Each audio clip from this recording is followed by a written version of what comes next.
I was sentenced without a voice ever speaking my name. That is the truth I carry like a brand beneath my ribs. The chamber where it happened was not a court, nor a shrine, nor even a prison intake hall, but a records annex buried deep beneath the hive's administrative spine. The air there tasted of dust, machine oil, and old parchment, so dry it scraped the throat raw with every breath. Rows of cogitator, slates hummed in prayerful monotony, their runes flickering like votive candles, tended by no one who cared whether they burned out. I stood in a line of others whose fates were being decided in the same way, by ink, by seal, by classification. We were quiet, not out of reverence, but because the place itself crushed sound. Even boots seemed to tread softly, as if afraid to disturb the weight of recorded centuries pressing down from the shelves. Clerks in ash-colored robes moved with mechanical precision, their faces hidden behind data, visors that glowed with scrolling script. They did not look up. They never do. Faces are irrelevant to ledgers. When my turn came, a servo arm extended from a wall niche and extracted the slate from my trembling hands. I had already filled the forms, 37 pages of declarations, affirmations, denials, genealogical confirmations, and devotional compliance statements. I had signed until my fingers cramped, stamped until my wrist ached, recited oaths I barely understood. I believed, foolishly, that accuracy mattered, that obedience might save me. The clerk did not read my answers. The slate was scanned, the data absorbed, and my existence reduced to a string of references. There was a pause. That pause was everything. I heard a faint chime, no louder than a chapel bell heard from kilometers away, and saw the clerk's fingers still. A new notation appeared on the slate, highlighted in warning sigils. The servo skull hovering nearby rotated slightly, lenses focusing, as if curious. I felt it then, a sensation beneath my skin subtle as a breath against the neck. An itch, a warmth, not pain, not yet something else, something shameful. The clerk stamped the slate once. Hard the sound echoed far too loudly in the annex, contested. The slate intoned in a dead machine voice. That was all. No explanation, no sentence read aloud, no opportunity to plead. A second clerk affixed a red wax seal bearing the sigil of a department, whose name I had never heard spoken outside of prayers. A third logged my status change in a massive bound tome, its pages yellowed and thick with age. I caught a glimpse of my designation as the quill moved, no longer a citizen classification, but a case number appended with cautionary marks. I tried to speak. My mouth opened. Nothing came out. Two enforcers took my arms, not roughly, not kindly, simply as one would move a crate, and guided me away. The warmth beneath my skin pulsed, and with it came a faint, treacherous thrill. I hated myself for that more than anything else. I had been taught since childhood that suffering was proof of loyalty, that endurance was virtue. But this was different. This was intimate. It felt like being noticed. They led me through corridors that narrowed and sloped downward, away from the hive's daylight and into its buried organs. As we walked, I heard bells begin to toll.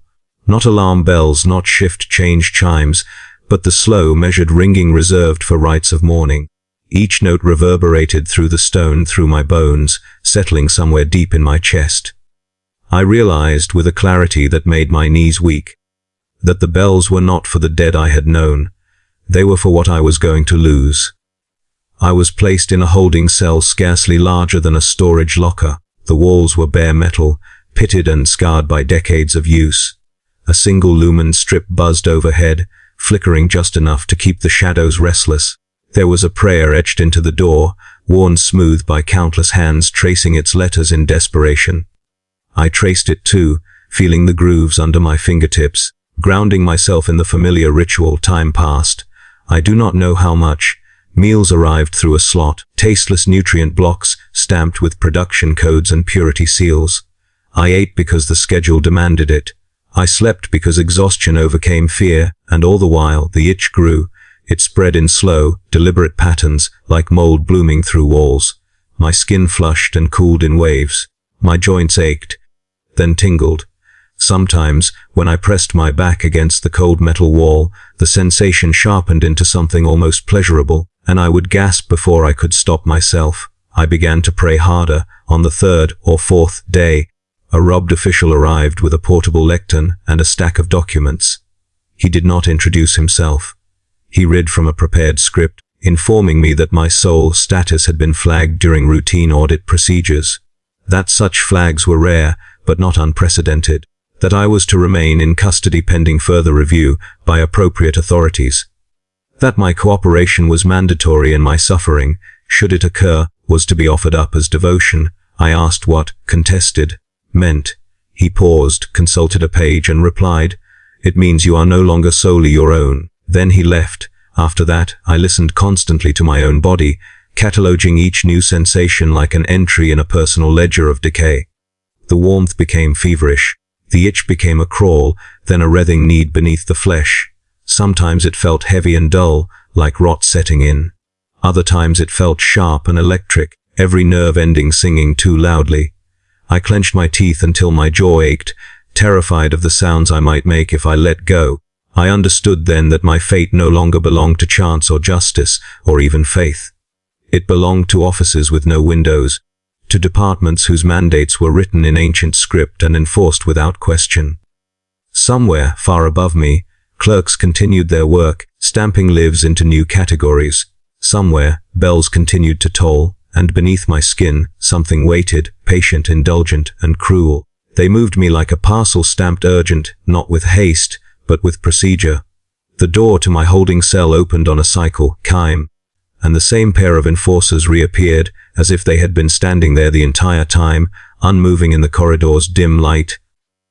Their visors were blank, their respirators hissing softly. I remember the smell first. Their filter canisters were saturated with incense and disinfectant, a cloying sweetness atop chemical bite, like a shrine that had been scrubbed with solvent. They did not speak. Orders had already been given, and orders do not require conversation. My wrists were bound with a strip of synth, leather that pulled tight when I flexed, a restraint designed less to hold and more to remind. A thin tag was clipped to my collarbone, metal teeth pricking skin, bearing my case number and the red wax seal I now dreaded. I could feel the itch through it, a persistent crawl, as if whatever had taken interest in me resented even that small barrier. The corridors beyond the records annex were warmer, damp with the hive's breath. Pipes sweated overhead, dribbling condensation that tasted of rust when it splashed my lips. Somewhere behind walls, machinery groaned in slow labor, a deep sound like a creature sleeping fitfully. We passed devotional alcoves where saints stared down with eyes painted too wide, their hands raised in eternal blessing. I tried to meet their gaze, to anchor myself in something holy, but each time I did I felt a strange tremor in my nerves. Half nausea, half excitement, as though the act of seeking comfort itself was being measured. They delivered me to the Medicae intake wing, if it could be called a wing. It was a wedge of chambers tucked under a manufacturum district, repurposed from storage vaults and maintenance tunnels. Everything was metal, everything was damp, everything smelled of old blood that never truly washes out. A row of doors bore plaques listing departments in blocky, stamped script PACMPANCE, Kenti Gerani Valueti IOSURVBLET Metres. There were no comforting words like healing or care. There was only management, inside the first chamber. They sat me on a steel bench bolted to the floor. The surface was cold enough to sting through fabric, and it had been scrubbed so often it gleamed with a dull, exhausted shine. A lumen globe hung overhead and flickered at an irregular rhythm that made my eyes water. In the corner, a censer burned fragrant resin, its smoke curling toward a vent that didn't quite pull it away.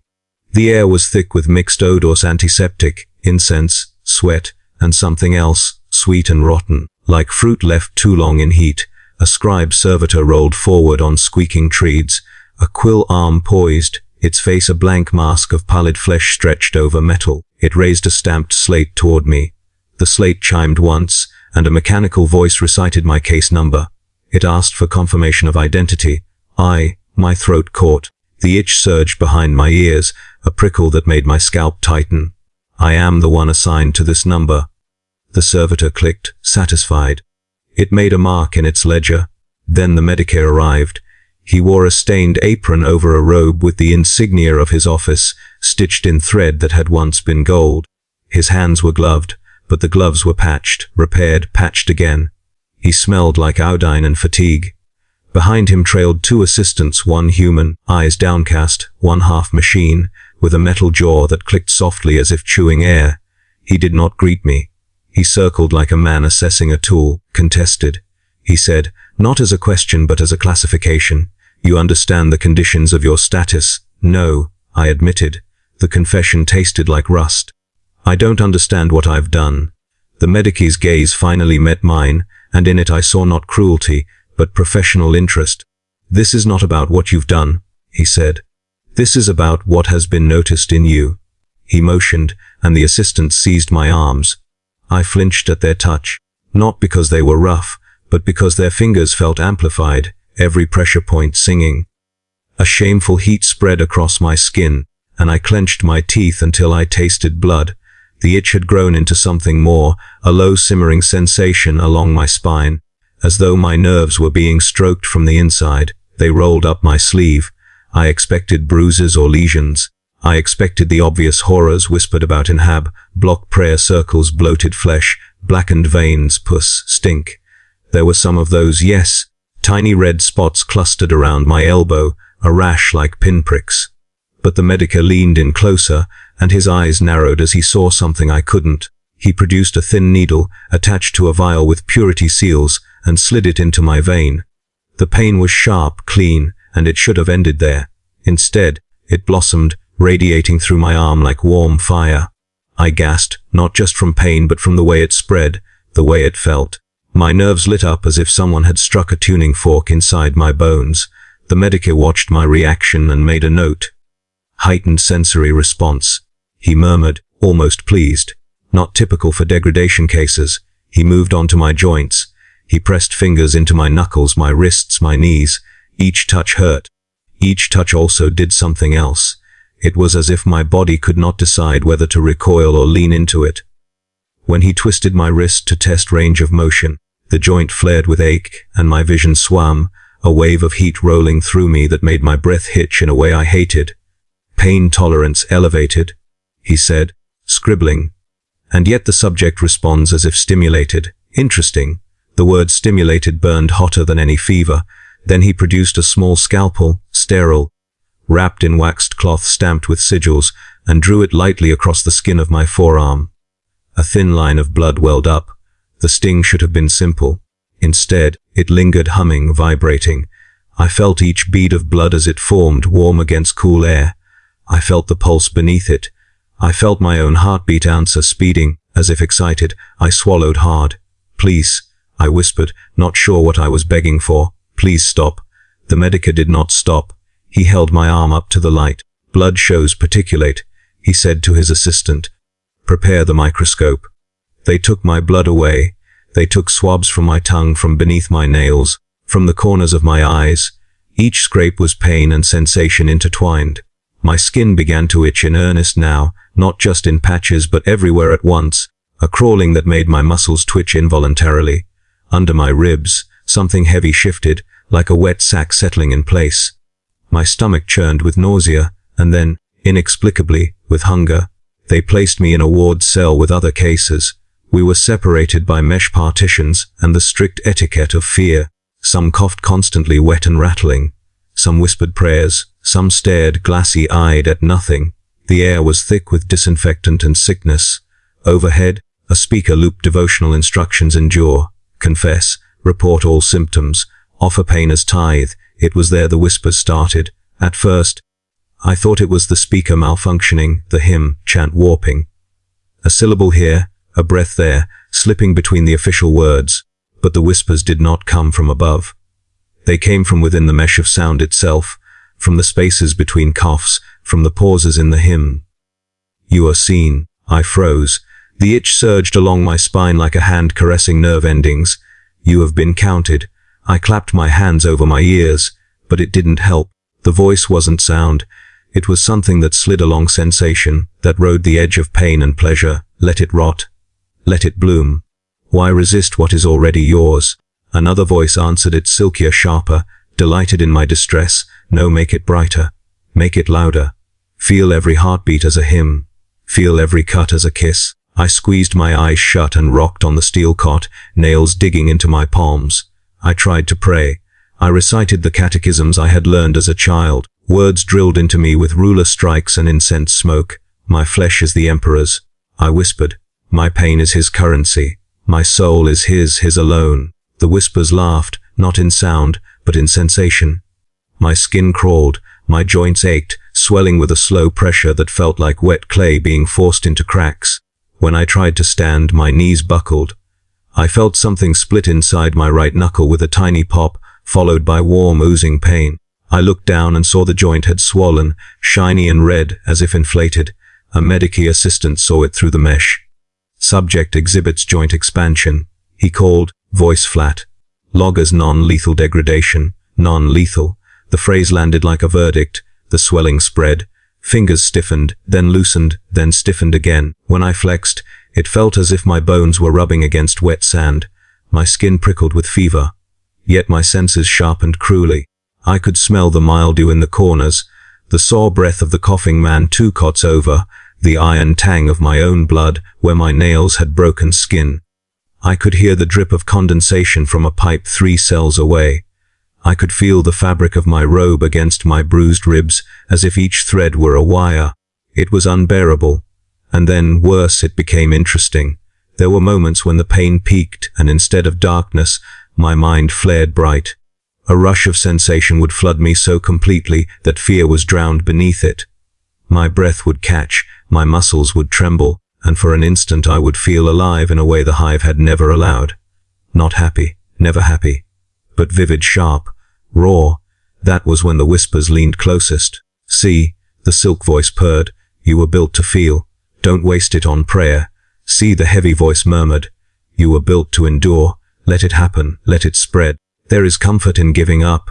During inspections, the Medicae came with clipboards and Auspex scanners. They prodded my swollen joints, measured my fever, noted my response. They spoke about me as if I were already an object, already a specimen. Subject persists beyond expected thresholds. Subject's nervous system demonstrates abnormal amplification.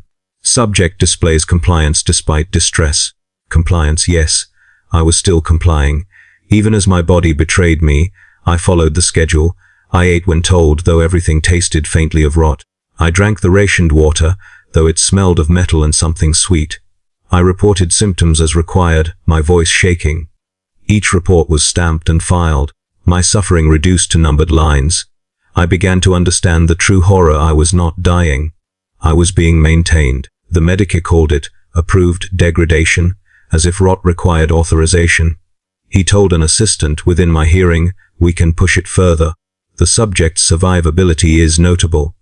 I wanted to scream that I was not notable, I was not special. I was just a man who wanted to be forgotten. But the whispers coiled around that thought and squeezed, turning it into something else. You want to be forgotten.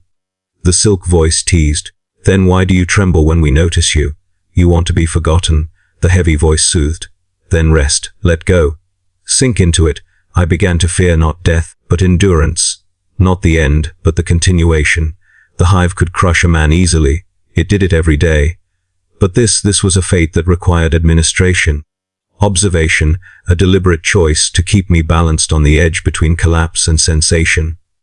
On the 7th day, at least I think it was the 7th, a sealed order arrived. The scribe servitor delivered it with a reverent click of stamps. The Medicae read it, and for the first time I saw something like satisfaction crease his face. Transfer, he said. Sanctioned facility. Specialized devotional containment. My stomach dropped. The heavy warmth under my ribs shifted again, like something settling into a more comfortable position. My nerves sang with dread. The whispers, both of them, seemed to inhale. Finally, they said in unison, one like a caress, one like a wet breath in the dark. They did not call it a transfer when they came for me. On the form, stamped in triplicate and sealed with prayer wax, it was labeled a pilgrimage reassignment. The word felt obscene when spoken aloud by the transport officer, his tone flat and practiced. Pilgrimage implies choice. It implies hope. I had neither. My wrists were shackled, my ankles magnet, locked to a restraint bar, and my case number was etched onto a metal collar bolted around my neck. The collar hummed faintly, warm against my fevered skin, a reminder that even my movements were now devotional property. The transport was a sealed carrier, its interior lined with ribbed plating slick with condensation. I was strapped upright, my spine pressed against cold metal, my feet barely touching the floor. Other restraints hung empty beside me, swaying gently with the carrier's motion. The air was thick with incense pumped through vents, so heavy it made my eyes sting and my lungs ache. Beneath the perfume was rot unmistakable, sour, sweet. The smell of things left to decay in reverence rather than disposed of. As the carrier descended deeper into the hive's understructure, the whispers grew louder, not in volume, but in intimacy. They slid closer to the surface of thought, brushing against sensation like fingertips testing bruises. "This place knows you," the heavy voice murmured, contented. "This place will let you rest in it. This place will teach you how to feel properly," the silk voice countered, almost playful. Every nerve a prayer, every scream a hymn. I bit down hard enough to crack a tooth, welcoming the sharp, grounding pain. It flared bright, then melted into that same cursed warmth, spreading like liquid fire through my jaw and down my throat. I tasted blood and incense together, and felt sick with the realization that my body no longer distinguished between harm and something else. The carrier doors opened with a groan that echoed like a dying beast. Heat washed over me, damp and suffocating. The shrine rose before us, carved directly into the bedrock beneath the hive, a cathedral of stone, steel, and bone. Massive pillars etched with litanies of endurance lined a central hall that stretched beyond sight, disappearing into smoke and shadow. Chains hung from the ceiling in slow, lazy arcs, some ending in hooks, others in manacles worn smooth by use. Lumen globes burned with a jaundiced light that made every surface gleam with sweat. The sound hit me next, not noise, sound. Layered hymns chanted at overlapping tempos, some slow and funereal, others fast and frantic, all of them amplified through vox, grills embedded in the walls. The vibrations traveled through the floor, up my legs, into my bones. Each note seemed to resonate directly with my nerves, setting them alight. My vision blurred as sensation spiked, and I had to focus on breathing through clenched teeth to avoid crying out. Robed figures approached, their garments stitched with devotional texts and stained dark with old fluids. Their faces were bare, eyes bright with fervor or hollowed by exhaustion. I couldn't tell which frightened me more. One carried a censer swinging gently, spilling thick smoke that curled lovingly around my body. Another held a data slate, already scrolling with my information. Subject received, one intuned. Contested status confirmed, endurance index elevated, sensory response exceptional. They spoke as if praising a relic. They unfastened me from the carrier and dragged me forward, my feet scraping across the stone. The itch beneath my skin had become a constant, all-encompassing presence, like ants crawling beneath flesh. Where my joints had swollen before, they now throbbed with a deep, wet ache. My spine felt too tight, as if something were pressing outward from inside. Each step sent jolts of sensation ricocheting through me, pain braided with a horrifying clarity that made every nerve sing. They brought me to the center of the hall, where an iron frame stood bolted into the floor. Chains dangled from it, clinking softly. The frame was surrounded by votive candles, their wax pooled thickly on the stone, layered over older wax, over older still. The air here was hottest, thickest, alive with the scent of incense and decay. "Kneel," one priest commanded. My legs buckled before I could obey. They took this as compliance. They stripped me. My robe was cut away with ritual knives, each slice deliberate, accompanied by a whispered prayer. Cool air hit my skin, then warmth, then that crawling itch intensified until I shuddered uncontrollably. Every blemish, every swelling, every rash was exposed to the jaundiced light. I tried not to look at myself, but I caught glimpses anyway. Skin flushed and mottled, joints distended, veins standing out dark and pulsing. "Blessed persistence," one priest murmured, tracing a swollen knuckle with reverent fingers.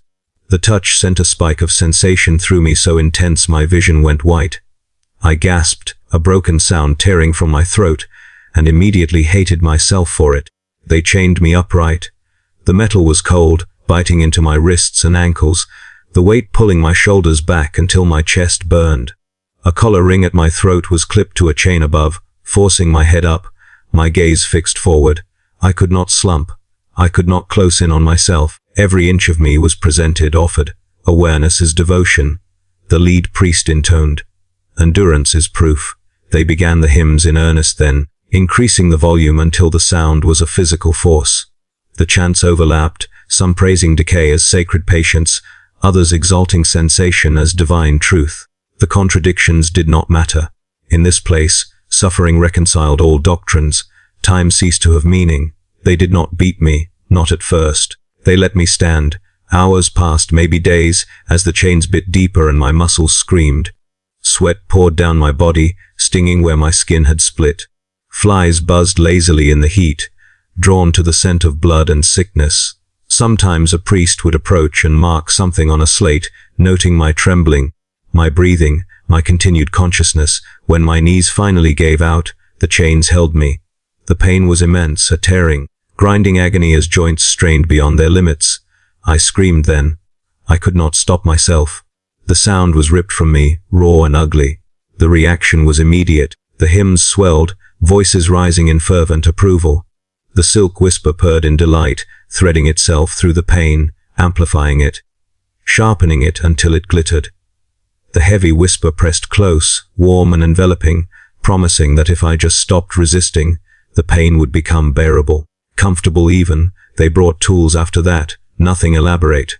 Hooks to pull skin taut, heated brands pressed briefly against flesh, leaving marks that throbbed and burned, and then horribly sang. Each new injury layered sensation upon sensation until my body felt like a live wire, every touch sending sparks cascading through me. I sobbed, I laughed, I begged. I don't know which sounds were which anymore. Between rites, they left me hanging, my feet barely brushing the stone. My muscles shook constantly, tiny spasms rippling under skin. The itch became a writhing, ecstatic agony, as if something were blooming beneath my flesh, pushing outward. I felt heavy, swollen, full. I prayed. I truly did. I begged for numbness, for unconsciousness, for death. I recited every catechism I knew until my voice cracked and failed. The words felt thin, distant, like echoes from another life. Numbness never came. Instead, my senses sharpened further. I could feel the air move across my skin. I could taste the smoke with every breath. I could hear individual voices in the choir, the catch of breath, the fervor, the strain. Each sensation was torture, and each one burned itself into me with a clarity that refused to fade. Behold, a priest proclaimed to a small gathering that had formed, clerks, medica, minor officials come to witness. The emperor tests, and the faithful endure. I wanted to tell them that this was not faith, that this was not purity, that something else was feeding on this, something vast and patient and eager. But when I opened my mouth, the sound that came out was not a warning. It was a moan. The shame of it cut deeper than any blade. The silk whisper laughed softly. The heavy whisper hummed approval. I understood then the true cruelty of the shrine. It was not designed to break me quickly. It was designed to keep me aware, to make every collapse vivid, to deny me the mercy of dullness, to turn my body into a lesson, a living sermon about endurance taken to its obscene extreme. When they finally unchained me, only to move me to another frame, another position, another rite, I wept with relief at the change, even knowing it would only bring new suffering. That realization hollowed me out more than the pain ever could. They praised my resilience. They called it holy proof. I began to fear that they were right. They came for me with ledgers, not weapons, not chains. Those were already assumed, but ledgers bound in skin, thick covers, their corners reinforced with brass, their pages crowded with cramped script and marginal seals. The priests withdrew when the auditors arrived, not out of fear, but deference. This was a different rite. Where the shrine sought proof through endurance, the audit sought ownership through clarity. And clarity, I would learn, is sharper than any blade. They unhooked me from the frame and let me collapse to the stone. The impact jarred my bones, pain flashed white, hot, and then settled into that familiar, humming throb. My legs no longer trusted me. They dragged me, not unkindly, into a smaller chamber off the main hall. The air here was cooler, drier, stripped of incense. It smelled of paper, ink, and old metal. The silence felt aggressive after the constant chant. They sat me in a chair bolted to the floor. Restraints closed around my wrists and ankles with a soft, final click. A collar clamp secured my head, forcing my gaze forward. I could not look away from the table placed before me, nor from the 3 figures seated on the other side. They wore different robes, each marked with a distinct sigil of office. One was thin and precise, his sleeves immaculate. One was broad, his robe stained and frayed, eyes bright with feverish interest. The third was half, hidden behind a stack of documents, face obscured by a respirator and data, visors that flickered constantly. They did not introduce themselves. They did not need to. Their authority was implicit, stamped into the air. Case number acknowledged. The thin one said, tapping a seal with a stylus. Subject present, commence audit. The visor flickered. Objective, the masked one intuned. To determine dominant claim vector and optimal disposition. They looked at me then, not as priests had, not as Medicare had, but as one might look at a disputed asset. The first question was simple. My name, I gave it. Saying it felt strange, as if the sound belonged to someone else. The silk whisper purred at the familiarity. The heavy whisper hummed, patient. They asked about my childhood devotions. I answered honestly, reciting the rote prayers, the daily rituals, the punishments for failure. As I spoke, the thin auditor made notes. The broad one watched my face, my breathing, my posture. Pain response. The broad one asked suddenly. Before I could answer, he pressed a stud on the table. A current surged through the restraints, a precise, calibrated shock that lanced through my body. I cried out, arching against the clamps, every nerve flaring in brilliant agony. The silk whisper laughed aloud inside me, reveling. The heavy whisper wrapped the pain in warmth, thick and suffocating. Describe, the thin auditor said calmly, pen scratching. I gasped. It hurts. It's sharp, bright. It's too much. And yet, the broad one said, leaning forward, eyes alight, you endure. They increased the current. Just a fraction. Enough to push the sensation over some invisible threshold. The pain became overwhelming, and with it came that cursed clarity, that heightened awareness that made every second stretch, every pulse feel monumental. My vision blurred, tears streaming, but I did not lose consciousness. They made notes. They asked about the shrine. About how long I stood, how long I screamed, what I felt when the brands touched my skin. Each question was a hook, dragging memory to the surface. Each answer fed something inside me. The silk whisper urged embellishment, savoring the recollection. The heavy whisper urged surrender, promising rest if I stopped resisting the memories. Be precise. The thin one insisted when my voice faltered. Accuracy is essential. When I tried to hold back, to give minimal answers, the shocks returned. When I spoke too freely, describing sensation in detail, the broad one smiled. There was no safe response. Honesty itself was a weapon, cutting in whichever direction best suited them. They tested my reactions systematically. Heat, cold, pressure, sound, light. Each stimulus was applied, measured, withdrawn, reapplied. They watched my pupils dilate, my muscles twitch, my breath hitch. They logged how quickly pain faded, how sensation lingered. They compared notes in murmured exchanges that made my skin crawl. Subject demonstrates significant tolerance. The thin one observed and pronounced appreciation. I sobbed at that word, shaking my head as far as the clamp allowed. No, I whispered. I don't want this. I hate it. The broad one tilted his head. Desire is not required, he said. Response is. They asked about the whispers. That question froze me more effectively than any shock. I hesitated too long. The masked auditor's visor flickered rapidly. Subject exhibits delay. Apply incentive. Pain crashed through me again. Not electric this time, but a deep, crushing pressure as the chair's restraints tightened, compressing muscle and bone. My ribs creaked. My lungs struggled to expand. Panic surged, hot and wild. They speak, I cried. They speak to me. They promise things, relief, sensation. I don't know. The silk whisper cooed approval. The heavy whisper sighed, almost fond. Distinct vectors. The thin auditor murmured. One offers dissolution. One offers intensification. Contested indeed. The broad one said, voice almost reverent. They leaned in closer, their questions sharpening. Which voice felt kender? Which felt stronger? Which did I listen to when the pain peaked? Each question forced me to examine my own reactions, to catalogue my shame. I realized with horror that I did know the answers. That my body responded differently to each whisper. That some pains I leaned into without meaning to. That some comforts I resented even as I accepted them. They saw it all. They measured my screams. Literally, a device recorded pitch, duration, modulation. They compared my cries under different stimuli, charting which provoked sharper peaks, which produced longer endurance. I became a graph, a set of curves and notes. My suffering was rendered legible. At some point, I laughed. It burst out of me unexpectedly, a raw, hysterical sound that echoed in the small chamber. The auditors stiffened.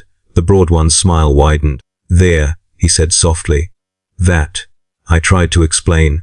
To say it wasn't joy, that it was overload, that my mind was fracturing under the weight of sensation. But words failed. The silk whisper thrilled in the laughter, wrapping it in pleasure. The heavy whisper smoothed the edges, urging acceptance. They let me laugh until my throat was raw. Then they stopped all stimuli at once. The sudden absence was worse. Silence crashed down, heavy and absolute. My nerves, primed and screaming, found nothing to cling to. The itch surged, desperate, searching.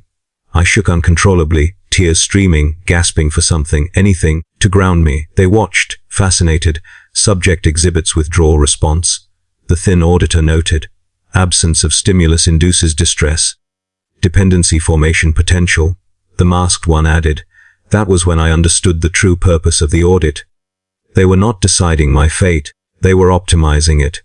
Determining how best to apply torment so that it would be most effective, most informative, most satisfying to whatever forces had taken notice of me. When they were done, they closed their ledgers with finality. Seals were applied. Decisions codified. The thin auditor stood. Conclusion: no singular dominance established. Subject exhibits adaptive compatibility with multiple vectors. The broad one nodded. Recommend continued exposure. Escalated parameters. The masked one stamped the final page. Classification: ongoing asset. Status: unresolved. They released the chair. My body slumped forward, restraints loosening just enough to let me sag. Pain flared, then settled. The whispers murmured contentedly, as if pleased with the outcome. As they left, the thin auditor paused at the door. "Understand this," he said without turning. "Certainty is a luxury.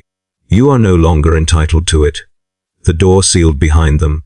I was left alone in the chamber, shaking, my soul stretched thin between competing hungers, my body aching for the very sensations I feared. They had taken something from me in that room, something vital and fragile. They had taken my doubt. They returned me to my cell after the audit, but it was no longer merely a place of containment. It had been altered, reclassified, repurposed, optimized. The priests called it a sanctioned experimental sanctum. The Medicare called it a controlled exposure environment. I called it the place where my body stopped belonging to me entirely. The walls had been fitted with emitters, small, circular apertures ringed with warning sigils and devotional script.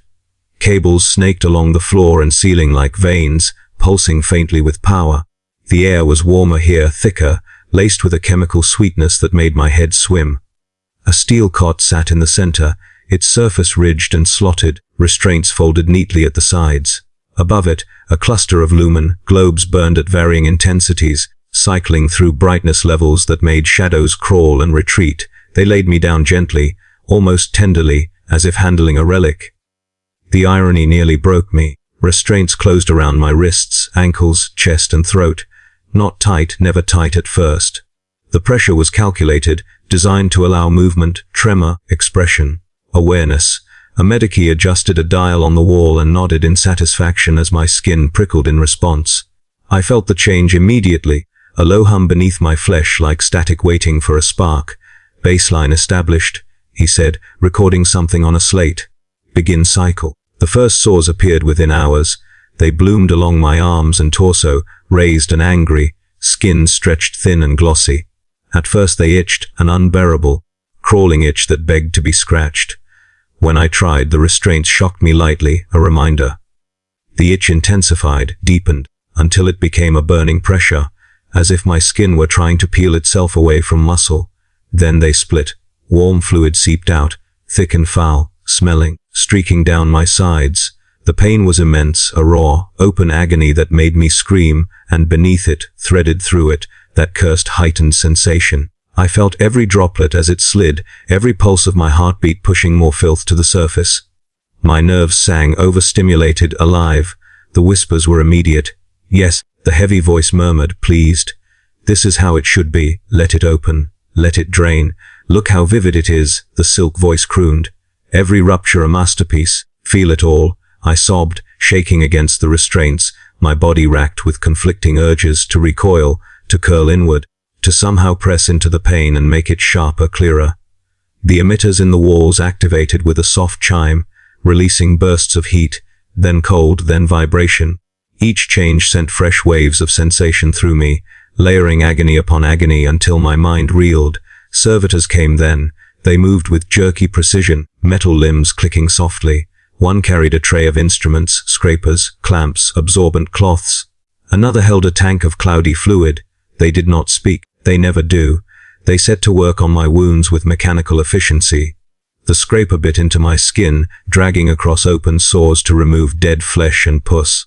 The pain was indescribable, a tearing, grinding horror that made my back arch violently. My scream echoed off the walls, raw and broken. The silk whisper laughed in delight, amplifying every nerve signal, stretching the moment until it felt endless. The heavy whisper pressed close, thick and comforting, promising that if I just stopped fighting, the pain would settle into a dull, manageable throb. I hated them both. The servitors worked methodically, scraping, wiping, irrigating wounds with the cloudy fluid that burned like acid and then cooled into a numbing H that never quite numbed enough. As soon as one sore was cleaned, another began to swell nearby, skin puffing and discoloring as if eager to take its place. My body was not healing. It was cycling. Between treatments, the emitters intensified. Sound pulses vibrated through the cot, rattling my bones. Light flared and dimmed in disorienting patterns. Scents flooded the chamber, incense, rot, ozone, something sweet and nauseating. My senses were assaulted from every angle, my nervous system pushed to its limits and beyond. I lost track of time entirely. Sleep came in fragments, shallow and fitful, shattered by spasms of pain or sudden surges of sensation that jolted me awake gasping. In those moments between waking and dreaming, the whispers blended, overlapping until I could no longer tell which was which. They spoke of acceptance, of transcendence, of purpose found in suffering. Sometimes, horrifyingly, my body responded.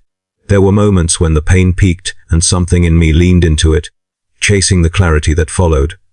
When a new sore split open and the agony flared bright, my breath would hitch and my vision sharpen, the world snapping into brutal focus.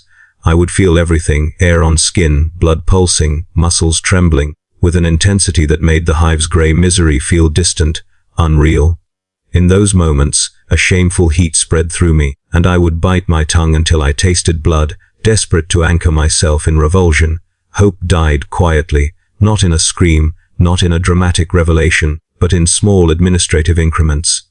Each cycle logged, each response measured, each escalation approved. I heard the Medicare discussing me outside the chamber, their voices muffled but clear enough. Subject maintains consciousness beyond projected thresholds. Increased stimulus range. Adjust pain to sensation ratio upward. Optimal levels not yet reached. Optimal. The word echoed in my skull, hollow and cruel. They fitted amplifiers next. Small nodes implanted along my spine and temples. The procedure was done without anesthesia, justified as data integrity preservation. I felt every incision, every probe sliding into place. When they activated the amplifiers, the world exploded into sensation. Pain became color, sound became texture. My own heartbeat thundered through me like a drum struck too hard. I screamed until my voice broke, until my throat was raw and bleeding. Still, they did not stop. I no longer knew which agony belonged to which claimant. The rot, the swelling, the slow, heavy decay of my flesh, comforting in its inevitability, in its promise of surrender. The sharp, electric, exquisite torment of heightened sensation, demanding attention, demanding awareness, demanding more. They fed on each other, a closed loop of suffering that left no space for anything else. I began to talk to the whispers, not in defiance, not in prayer, in conversation. I asked them why me, why this? The answers were vague, contradictory, infuriating. One spoke of endurance as virtue, of becoming something vast and patient. The other spoke of experience as truth, of burning away numbness until only sensation remained. Neither offered escape, neither offered mercy. They did not need to. My body had become a battleground, claimed inch by inch, nerve by nerve. I was no longer a man enduring suffering. I was suffering itself, sustained and refined by imperial process. A living experiment, a cautionary tale, a resource, one day, or what I think was a day. The restraints loosened slightly. Enough for me to turn my head. Enough for me to see my reflection in a polished metal panel. I barely recognized the thing staring back, skin mottled and pocked with sores in various stages of rupture. Eyes sunken, pupils dilated, lips cracked and bleeding from constant biting. My body looked swollen, heavy, as if filled with something that did not belong. And yet, my eyes were bright, too bright, alive with a clarity that terrified me more than decay ever had. I laughed then. A soft, broken sound. This was what they wanted. Not my death. Not my redemption. My continuation. Hope did not leave me all at once. It was scraped away, amplified away, logged and discarded. And in its absence, something else took root. A grim understanding that this could go on forever, as long as it remained useful. As long as I remained useful. The idea of asking for death came to me not as rebellion, but as procedure. That is how far I had fallen, how thoroughly the Imperium had trained me to think in forms, in channels, in acceptable requests. I did not pray for release anymore. I did not scream for mercy. I filed for it, somewhere in the numb, administrative core of my mind. Execution became a service one could apply for, provided the justification was sufficient. The notion first took shape during a lull in the cycles, a brief, deceptive calm when the emitters dimmed and the amplifiers were dialed back to baseline. My body still ached, souls still wept, nerves still sang too loudly, but the intensity had receded enough for thought to creep in. Dangerous thought, hope-shaped thought. I asked a Medicare assistant how one requested termination. He paused mid-entry, stylus hovering. His face was pale, eyes rimmed red with sleeplessness. He did not look at me when he answered. Through official channels, he said, Form Mortis, Accord 17. Supplemental justification required for contested assets. Contested asset. I almost laughed. They brought me the forms. 32 pages, printed on thick, fibrous paper that smelled faintly of oil and old ink. Each page bore devotional margins, reminding the petitioner that death was not a right, but a privilege granted in service to efficiency. I was given a stylus and a slate to rest the pages on. My restraints loosened just enough to allow writing. The amplifiers were left active. I felt every tremor in my hands as I wrote. I justified myself. I cited degradation beyond humane thresholds. I cited diminished strategic value due to psychological fragmentation. I cited the risk of uncontrolled escalation, of contamination, of resource inefficiency. I wrote carefully, formally using the language they respected. I did not mention pain. I did not mention whispers. I did not mention fear. I framed my continued existence as a liability. Each word cost me. My hands shook violently, joints swollen and stiff. Ink smeared where my fingers spasmed. Every movement sent sharp flashes of sensation through my arms, amplified and echoed.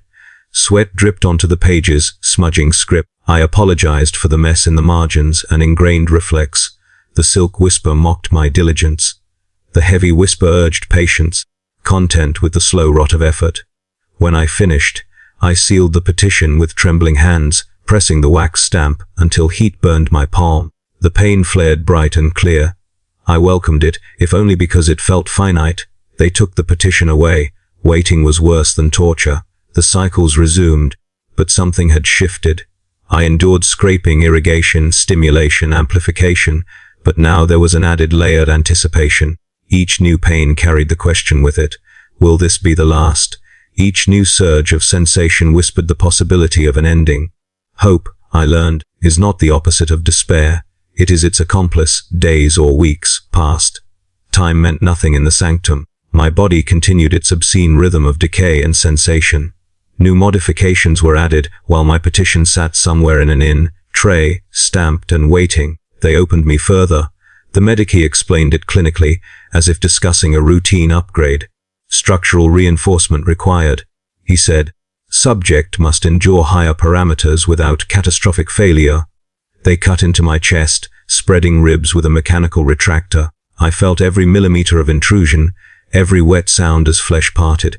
My scream tore free, raw and ragged, echoing through the chamber. The silk whisper screamed with me, ecstatic. The heavy whisper cradled the pain, thick and suffocating, promising I would not break. They installed braces, cold metal lattices bolted to bone, reinforcing my ribcage. Additional nodes were embedded along my spine, branching into nerve clusters. Each contact point sent cascades of sensation through me, pain fracturing into brilliant shards. I shook uncontrollably, teeth chattering, vision swimming. Still, I did not black out. Remarkable, someone murmured. When they closed me up, my chest felt wrong, too tight, too full, as if something vast were pressing outward from within. My breathing came in shallow, rasping pulls, each one sending ripples of sensation across my augmented nerves. Pain and pleasure had become indistinguishable, braided together, so tightly I could no longer tell where one ended and the other began. That was when the response arrived. A scribe servitor rolled into the sanctum, its movements precise, reverent. It carried a single document on a presentation tray, sealed with multiple stamps and counter-stamps. The medico wiped his hands and approached, breaking the seals carefully, as if opening scripture. He read silently. His expression did not change. Then he turned the document so I could see the final line. Peti amini ed. The justification followed, dense and impersonal. Subject suffering deemed strategically informative. Termination at this stage considered inefficient. Continued observation and escalation approved. Mercy provisions administratively withdrawn. I stared at the words until they blurred. Something inside me cracked, not loudly, not cleanly, but like a stress fracture spreading through bone. I felt it echo through my chest, through the metal braces, through the amplifiers humming along my nerves. I laughed. The medico regarded me with mild curiosity. "This is good news," he said, as if offering comfort. "Your endurance has value." Value. There it was again. They did not leave me time to grieve the denial. The next cycle began immediately, as if to ensure the lesson was learned before despair could settle into something unmanageable. The amplifiers were turned up. Pain ceased to be an event and became a constant state, a roaring background against which individual sensations spiked and fell. Every breath scraped, every heartbeat thundered. The emitters flooded the chamber with heat, then cold, then vibration so intense my bones felt like they were resonating, singing their own private agony. And yet, horribly, I endured. My body adapted. It always adapted. Nerves rewired themselves around pain, finding new pathways, new ways to process sensation without collapse. Flesh rotted and reformed in obscene cycles, sores healing just enough to split again. Each escalation that should have killed me instead widened the space in which suffering could exist. Pleasure crept in where it did not belong, not joy. Never joy, but moments, flickers, where the intensity peaked and something inside me responded with a shudder that was not entirely revulsion. My breath would hitch, my muscles would tense, and for an instant the pain would feel right, as if fulfilling a purpose written into my nerves. I despised myself for it. The whispers no longer argued. They spoke together now, voices layered and harmonious in their cruelty. "See how well you last," they murmured. "See how much you can hold. This is what you are for." I realized then that execution had never been an option, not because I was too valuable, but because mercy itself had been removed from my classification.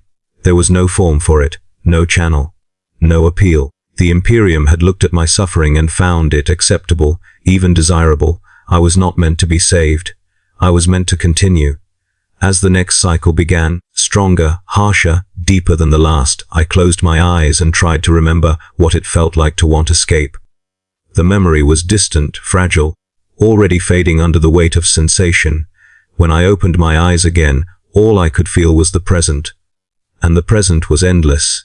There came a point when the whispers stopped feeling external. I do not mean they fell silent. Far from it. I mean they no longer felt like voices at all. They became impulses, muscle memory, instinct, reflex. They lived in the gaps between nerve signals, in the split second before pain registered as pain. They moved faster than thought, and because of that, I could no longer tell where I ended and they began. That was when the war truly started. My body began to fail in ways the medicae had not predicted, organs faltering, systems collapsing under the strain of constant escalation. A lung filled with fluid and partially drowned me from the inside. My liver swelled and hardened, its function degrading in measurable, alarming ways. My heart stuttered, skipping beats, then overcompensating with violent, arrhythmic thuds that shook my entire frame. They should have let me die then. Instead, they adapted. I remember the meeting, though I was barely conscious for it. I heard voices through layers of pain and distortion, medica, priests, tech adepts, discussing me as one might discuss a failing engine, structural collapse imminent, reinforce, divert function, rebuild around failure. I felt their solution before I fully understood it. They opened me again. This time there was no pretense of restraint or comfort. My chest was cracked wide, ribs forced apart with brutal efficiency. I felt the wet pop as something inside me gave way, followed by a rush of sensation so intense it eclipsed everything else. Pain ceased to have edges, it became total. I screamed until my voice vanished entirely, reduced to a hoarse rasp vibrating uselessly in my throat. They replaced what failed. Synthetic organs were grafted alongside decaying flesh, metal lattices wrapped in meat, pumping, filtering, sustaining. Tubes fed fluids directly into my bloodstream, thick and warm. Cables threaded into nerve clusters, bypassing damaged pathways, forcing sensation through new routes. Each connection was agony reborn, nerves lighting up in unfamiliar patterns that made my vision fracture into shards of color and sound. My body rejected and accepted the changes simultaneously. Fever burned through me, so hot I thought my brain would melt. Then it broke, leaving me cold and shaking, skin clammy and slick. My flesh blistered around the implants, then scarred, then softened again into something disturbingly pliable. I felt myself changing, not healing, not degenerating but becoming. The whispers were ecstatic. Yes, the heavy presence rumbled, no longer patient but eager. You endure even this. You are proof. You are permanence. Feel how beautifully it hurts. The silk presence sang, every nerve it touched lighting up like a struck match. Feel how alive you are. No numbness, no escape, only sensation. They no longer argued over me. They used me. Pain came in waves that crashed over one another, stacking higher and higher. My organs would fail, triggering alarms and frantic intervention. I would hover on the edge of death, lungs seizing, heart stalling, and then be dragged back by machines and hands and injected fluids. Each near, death sharpened everything, stripping away whatever thin barriers my mind still had. I existed in moments measured by breaths. Each breath was labor. Each breath scraped my lungs raw. I felt the air move through damaged tissue, wet and bubbling, and I felt it clearly. Too clearly. My heart thundered against its braces, each beat a hammer strike reverberating through bone and metal alike. My nerves screamed constantly, a choir of agony that never paused for rest. Time stretched. Seconds felt like hours. Hours felt like lifetimes. I could not sleep. Even when my eyes closed, sensation dragged me back to awareness. Dreams had no mercy. They were vivid continuations of waking torment, filled with color, texture, and impossible intensity. I woke screaming from dreams where the pain stopped, where silence fell, and the terror of that absence was worse than anything I endured awake. I began to welcome the procedures. When they approached with tools, my body tensed, not just in fear, but anticipation. The silk presence surged forward eager, lighting up my nerves in advance. The heavy presence settled in behind it, stabilizing, ensuring I would not break too soon. I hated that part of myself. I hated the way my breath caught when a blade touched skin. I hated the way my vision sharpened when pain spiked. I hated the way my body responded before my mind could recoil. But hatred required distance, and distance was a luxury I no longer possessed. I was the battlefield. Inside me, systems fought to dominate. Rot spread through tissue even as synthetic supports kept function going. Sensation intensified as decay advanced, each feeding the other. My flesh was soft and ruined in places, hard and unyielding in others. I felt heavy, swollen, full, as if something vast were housed inside my frame, pressing outward. The Medikey documented everything. Subject demonstrates unprecedented integration. Failure thresholds exceeded repeatedly. Continued survival statistically improbable. Survival ongoing. They stopped using words like patient. They referred to me as a sight, a process, a phenomenon. Once, during a particularly violent episode, my heart stalling for several terrifying seconds, I felt something reach inside me. Not hands, not tools, a presence. It wrapped around my failing organ, squeezing, coaxing it back into motion. The sensation was intimate and invasive, a pressure that was both crushing and strangely reassuring. My heart lurched back to life. I sobbed, not from relief, but from the realization that I had not been saved by machinery alone. The whispers spoke as one then, their voices no longer distinct. "You are not alone in your body," they said. "You are shared." That was when I stopped asking why. Why implies an answer. Why implies reason, intention, justification. None of those applied anymore. What mattered was how long. How much more could be done to me. How far the escalation could go before something finally gave way, and whether that breaking point even existed. Every breath felt like a fresh violation. Every heartbeat like a renewed contract.